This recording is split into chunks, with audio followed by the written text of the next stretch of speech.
அதாவது மனித உயிர்களின் வரலாறு இருக்குல்ல, மனித உயிர்கள் எப்படி உருவாகியது என்கிற வரலாறு இருக்குல்ல, அது எல்லாருக்குமே தெரிஞ்சிருக்கணும். எப்படின்னா, இப்போ வந்து இப்போ உள்ள நம்மில் பலருக்கு நாம் எப்படி வந்தோம், மனுஷங்க எதுலேருந்து வந்தாங்க, அது கடவுள் படைச்சார் அப்படின்னு கதை கட்டுறாங்க. அது எல்லாருமே வந்து இப்போது கிறிஸ்தவ மதத்தில் கடவுள் படைச்சார், ஆதாம் எவ்வளோ படைச்சாருன்னு சொல்லிட்டு அந்த கிறிஸ்தவ மதத்தில் நம்பிக்கை இருந்த அத்தனை பேருமே ஒரு காலத்தில் சொல்லிகிட்டு இருந்தாங்க, மனுஷங்க எப்படி உருவானாங்க அப்படின்னு சொல்லிட்டு. இப்போ எல்லாருமே தெரிஞ்சிக்க வேண்டிய ஒரு விஷயமா இருக்கிறதுனால தான் அது அது அந்த மாதிரி ஒரு கதை வந்து அந்த மக்களுக்கு சொல்லப்பட்டது. அந்த மக்களுக்கு வந்து சொல்லப்படும். எல்லாருமே சொன்னாங்க மனுஷங்களோட ஆரம்பம் என்னன்னு. எல்லாருமே எனக்கு தெரியும், கடவுள் தான் படைச்சார் ஆதாம் ஏவாள்னு சொல்லிட்டு, கடவுள் தான் படைச்சார் அப்படின்னு சொல்லிட்டு பெரும்பாலான மக்கள் சொல்லிகிட்டு இருந்தாங்க, இதுதான் மனித தோற்றம் அப்படின்னு சொல்லிட்டு. அப்போ எல்லாருக்குமே அப்போ எனக்கு தெரியும்னு நினச்சிட்டு அவங்க அதில் அமைதியாக இருந்துட்டாங்க. அப்புறம் ஒருத்தர் உண்மையை வந்து ஒருத்தராக சொல்ல ஆரம்பித்தாங்க. ஆக மனித வரலாறு இருக்குல்ல, மனுஷங்க எங்கேருந்து வந்தாங்க அப்படிங்கிறத கண்டிப்பாக தெரிஞ்சே ஆகணும். தெரிஞ்சிக்க வேண்டிய ஒரு தெரிஞ்சுக்கிற ஆர்வம் எல்லாத்துக்குமே இருந்திருக்கு அப்படின்னு தான் நம்ம பார்க்கணும். அப்படி பார்க்கும்போது ஏன் வந்து தெரிஞ்சுக்கணும் அப்படின்னா, இப்போ மனுஷங்க எங்கேருந்து வந்தாங்க, எங்கே போகிறாங்க, இந்த கேள்வி. இப்போ நம்ம ஒரு ஊருக்கு ஒருத்தர் வந்து ஒரு பஸ்ஸில் போயிட்டே இருக்கார். எங்கே போகிறீங்க, அவர் வந்து எங்கே போகிறாரு, இல்லை எங்கேருந்து வந்தார், இந்த ரெண்டுமே அவருக்கு தெரிஞ்சாகணும். எங்கேருந்து வரீங்க, எங்கே போகிறீங்க, அந்த பஸ்ஸில் பிரயாணம் செய்கிறவர் வந்து எங்கே போகிறாரு, எங்கேருந்து வந்தார், அப்படிங்கிற இந்த ரெண்டு கேள்விக்கும் அவருக்கு விடை தெரிஞ்சாகணும்.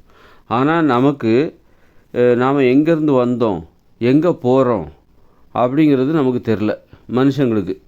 நீங்கள் எங்கேருந்து வந்தீங்க, மனுஷங்க நீங்கள் புறப்பட்ட இடம் எங்கேருந்து வந்தீங்க, அது மாதிரி எங்கே போகிறீங்க, எங்கே போய்கிட்டுருக்கீங்க, இவ்வளோ வேகமாக போயிட்டுருக்கீங்களே, வாகனங்கள்லாம் போயிட்டுருக்கீங்க, மோட்டார் வாகனங்கள், விமானம் அப்படின்னு சொல்லி வேகமாக போயிட்டுருக்கீங்க, கப்பல்லலாம் போகிறீங்க, எங்கே தான் போகிறீங்க அப்படிங்கிற கேள்வி தெரியாமலேயே மனுஷங்க போயிட்டே இருக்காங்க.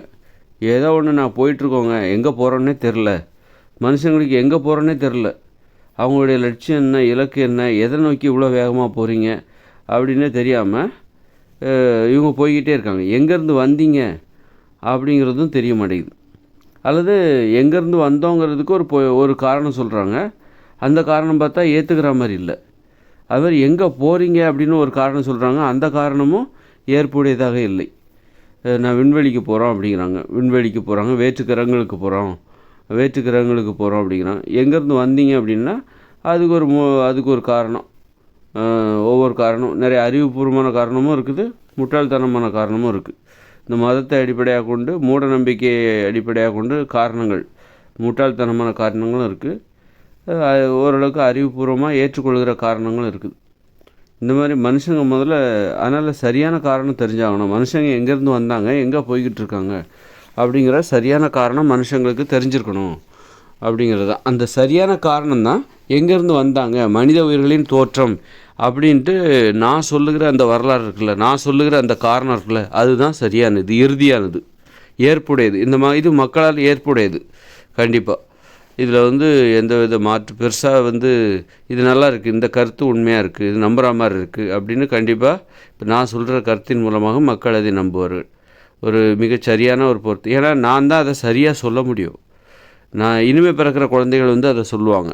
மனித நிலையில் முழுமையடைந்த இப்போது மனித நிலையில் முழுமையடைந்த அந்த முதல் மனிதன் அவனே அவன் சொல்லுவான் ஒரு காரணம், அதுதான் சரியாக இருக்க முடியும். அதனால் சம்மந்தப்பட்டவன் அப்படிங்கிறதுலாம் அந்த எங்கேருந்து இப்போ வந்து ஒருத்தர் வந்து எங்கேருந்து வந்தார், அவர் எங்கேருந்து வந்தாருன்னு நம்ம கேட்குறோம். அவர்கிட்டே கேட்டால் எல்லாருமே சொல்கிறாங்க, அவர் எங்கேருந்து வந்தார் அப்படின்ட்டு ஒவ்வொரு காரணம் சொல்லிகிட்டு இருக்காங்க. அவரே வந்துட்டார், அவர்கிட்டே கேட்டிருப்போம், அவருக்கு கரெக்டாக தெரியும் எங்கேருந்து வந்தார். அப்படி அந்த மாதிரி காரணம் தெரிஞ்சால் தான் அவர் சொல்கிற காரணம் கண்டிப்பாக உண்மையாக இருக்கும். அதனால் நம்ம எங்கேருந்து வந்தோம், எங்கே போகிறோம், இந்த இதில் தெளிவான ஒரு புரிதல் இருக்கணும். மாற்று கருத்துக்களுக்கு இடமே இருக்கக்கூடாது. ஏன்னா இது என்றைக்குமே மனுஷங்க பேசிக்கிட்டே இருக்கணும். நாம் எங்கேருந்து வந்தோம், மனுஷங்கன்னா யார், அப்புறம் நம்மளுடைய லட்சியம் என்ன, எங்கே போகிறோம், அது வந்து அந்த விஷயத்தில் நம்ம தெளிவாக இருக்கணும். அதெல்லாம் தெரிஞ்சிக்க வேண்டிய அவசியம் இல்லைங்க அப்படின்னு நம்ம அதை விட்டுறவும் முடியாது. ஏன்னா எங்கே போகிறோம் அது வந்து வாழ்க்கை முறையில் குழப்பத்தை ஏற்படுத்திடும். நம்ம எங்கேருந்து வந்தோம், எங்கே போகிறோங்கிறதுல நம்ம தெளிவாக இருந்தால் தான் நமது வாழ்வில் அது ஒரு ஒரு தெளிவாக நம்ம பயணிக்க முடியும். அதில் மனுஷங்க வந்து குரங்குலேருந்து வந்தாங்க, விலங்குகளாக இருந்தாங்க. இன்றைக்கும் நம்ம குரங்குகள் தான். நம்முடைய இனத்தின் பெயர் குரங்கு. நம்முடைய நிலைப்பாடு தான் மனுஷங்க. நம்ம விலங்குகளாக இருந்தோம். மனம் எனும் நோய் ஏற்பட்டதால் உடலில் ஏற்பட்ட மாற்றம்தான் மனித தோற்றம். அப்படி அந்த வகையில் வந்து மனிதம் என்பது ஒரு நிலைப்பாடு, பறவை, விலங்கு இது போன்று மனிதம் என்பது ஒரு நிலைப்பாடு. மனம் எனும் நோய் எந்தெந்த உயிரினங்களுக்கெல்லாம் வந்திருக்கோ அந்தந்த உயிரினம் எல்லாமே மனித உயிர் தான். பறவைகள்னால் அது எல்லா பறவையும் தான், பறவைகள் அனைத்துமே பறவை தான். அது மாதிரி மனிதம் என்பதும் பறவை போல் ஒரு பெயர். விலங்குன்னா அதில் நிறைய இருக்குது. குதிரை, மாடு அப்படின்னு நிறைய இருக்குது. ஆடு, மாடு, குதிரை இதெல்லாம் நிறைய இருக்குது. அதுபோல் அதில் மனிதம் என்பது அதில் குரங்கு, அதாவது ஹோமோசேப்பியன்ஸ்னு வச்சுக்கோங்களேன். ஹோமோசேப்பியன்ஸ் குரங்கில் இந்த ஹோமோசேப்பியன்ஸு. அப்புறம் வேறு ஏதாவது மனமெனும் நோயால் பாதிக்கப்பட்ட எந்த ஒரு உயிரினமாக இருந்தாலும் அதையும் நம்ம மனித உயிராக தான் சேர்த்துக்கணும். அதனால் நோய்வாய்ப்பட்ட ஒரு உயிரினங்களிலே நோய்வாய்ப்பட்ட ஒரு உயிரினம் இருந்தால் அது எல்லாத்தையுமே மனித உயிராக நாம் சேர்த்து விட வேண்டும். நோய்வாய்ப்பட்டவர்கள் அதான் வந்து மனித உயிர்கள். மனித உயிர்கள்னால் நோய்வாய்ப்பட்டவர்கள் அப்படின்னு அர்த்தம். அதனால் இதுதான் நம்முடைய ஆரம்ப வரலாறு.